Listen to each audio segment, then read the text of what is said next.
the lead story in San Diego is obviously the change at the top. San Diego State announces a brand new head coach with Steve Fisher setting down. Brian Dutcher joins us. Brian, big day. Let's start from the start.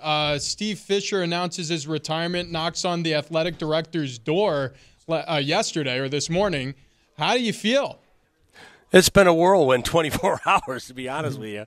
Coach came into the staff meeting yesterday morning and said, guys, I've decided to retire, and you could have dropped a pin. You know, he kept it close to the vest, even though I've been with him 30 years. He told us all together, and I just said, Coach, just want to tell you, job well done. What a great career, and thank you for all you've done to put us in this position to take this program over and to keep it going in the direction that we all know it can and will. So, Brian, you had no idea? We had the banquet Sunday night, and, you know, he didn't say anything. We're all at the banquet. And I think the only guy that actually knew may have been Mike May, and Coach is sage, he's wise. He says, as soon as you tell someone else, it's not a secret anymore. Yeah. So I don't know what that says about his trust level and my ability to keep a secret from my wife, Jan, over here. But it's been a whirlwind. And like I said, you know, I've been here 18 years. That 18 inches to slide over one seat, it's taken me 18 years to do it, and I'm grateful for that opportunity, and I want to continue this great San Diego State Aztec basketball program for years to come. Well, Coach, congratulations. Rich and I both immediately remembered when we saw this yesterday. We both immediately remembered, I feel like it was, 3-4 weeks ago, right before the tournament started, that you came on and we asked you, like, how long will you wait? And your answer was playful, but you were also honest, like, well, I'm not going to wait forever. Who knows how long it's going to be? So you had no inkling at that time that it was going to be 3 weeks. That's how much you had to wait. Right. No, in all honesty, guys, I thought Coach would go one more year. Okay. And not because anything to do with our record this year. I just thought the way he approached it after the season ended, meeting with the players, talking recruiting, wanting to get workouts started immediately, he was not acting like a guy that was ready to step aside and retire. But I just think that's him. That's his passion. You don't come to work. He hasn't been retiring for 2 years where he comes in less, he does less. When he's at work, he's at work. That's all he knows. And so when he came in, it was always full go, full work. And the best news for me is, and it's a little like the Wooden UCLA scenario, even though a lot of coaches have moved through UCLA, there's not a one of them that wasn't grateful to have John Wooden as an asset to help the program. And Steve Fisher is going to remain at the university. He's going to be an asset to me. He's going to be an asset to the university, and he's going to be an asset to Aztec basketball. And we are all grateful for that. Amazing. We're talking to Brian Dutcher, brand new head coach over at San Diego State, an 18-year wait. And in that vein, I just want to ask you, what made you stick around so long? Yeah, I mean, I'm sure you had other job opportunities come up in that time span. Why did you stay? I made a comment to some of the reporters after. I think there's 300 and some Division I jobs. And if we want to be honest, there's probably only 18 really good ones. Or I shouldn't say 18, 80 really good ones.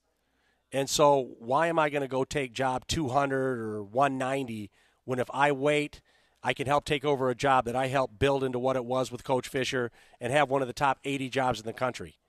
And so that was my thinking. Sometimes you chase after it. I've always thought of basketball as a marathon, not a sprint. I see some of the young assistants, they can't jump from job to job fast enough, and they're out of work at 30, or they're living in a city they hate, or they're moving their families for the third and fourth time, and that's not the life I wanted for me or my family. And so I've been blessed to be in a city with a coach and a university that I just love. Coach Brian Dutcher, incoming at San Diego State, been here for a while, of course, but now taking over for Steve Fisher, who is retiring, joining us on Xtra 1360. Coach, take us back to 18 years ago. You guys, you had quite a resume with everything that had gone on with Michigan. And the thought here was, and I guess even nationally, wow, San Diego State? Like, is there even a program there? Why did you guys make that decision to take this job? I think, first and foremost, Coach Fisher's respect and and like of Rick Bay, who was the athletic director at that time.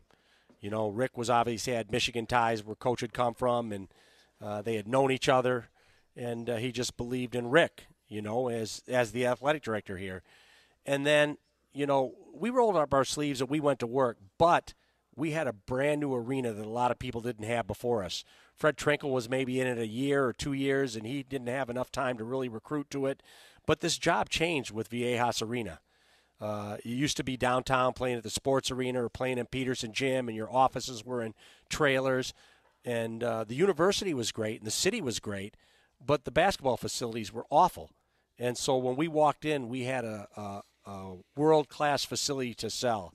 And then we had to go about the work of putting players in there that would then put fans in the seats. And it's taken us a while to do that, but there's no better environment on the West Coast. We're sold out. We will continue to be sold out. And we have great fan support in a city that loves their Aztecs and loves their Aztec basketball. No doubt. All right. Best memory of Coach Fisher.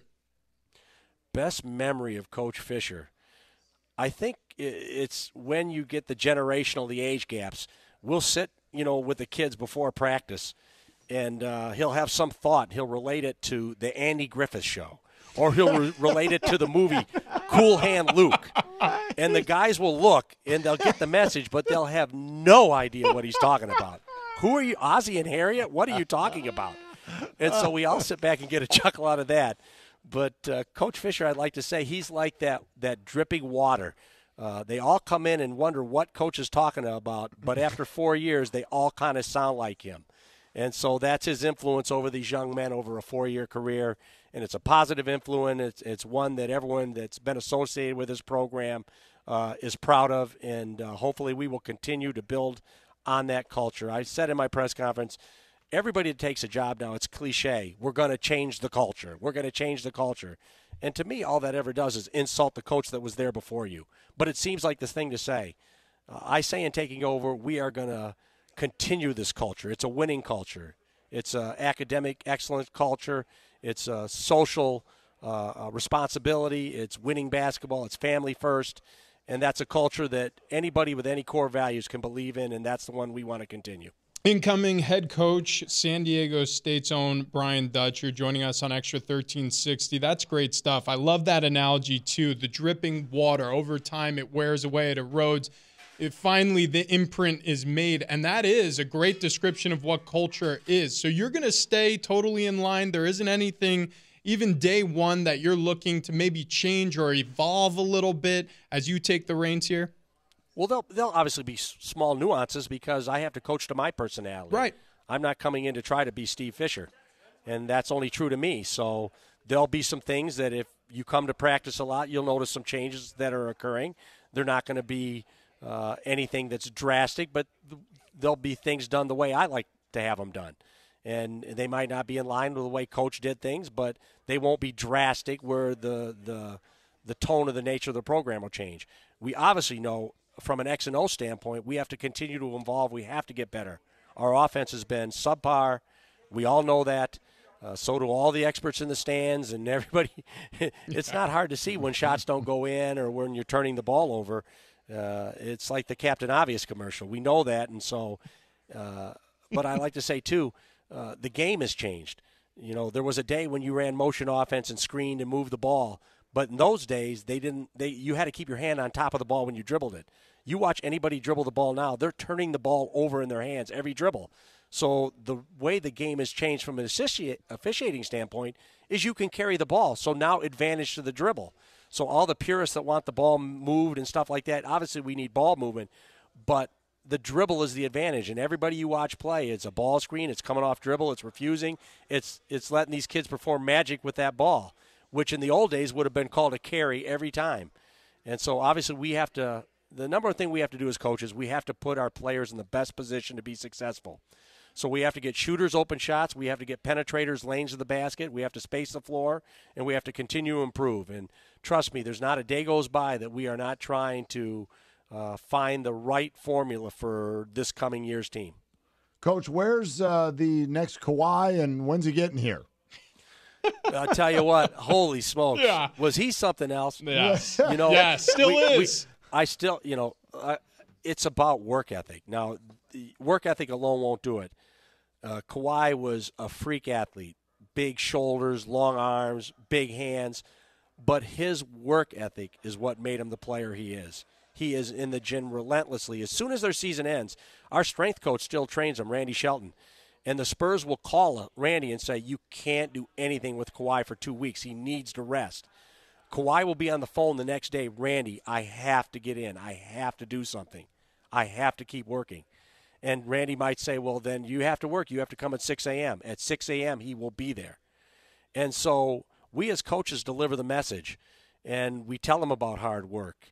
And we preach that message. And what better role model to come watch Kawhi work out? But you have to realize, like all kids, sometimes the message takes a while. Some of them are instantly into the message. Some of them are first time to college, and they're running around in dorms, and they have new friends, and the academics have changed. And so it's not all basketball. So we have to deliver our message while continue to make them the best they can be socially as students, but get them to have that work ethic. If we can get that work ethic and we can preach it and we can sell it and they'll buy into it, then we'll have good basketball teams. Well, Brian Dutcher, we wish you the best of luck. We're going to be right by your side the whole time, watching, of course. Your time has finally come, even though I know you feel like you've been living it all along. Just congratulations from all of us over here. Yeah. Thanks, guys. I appreciate that.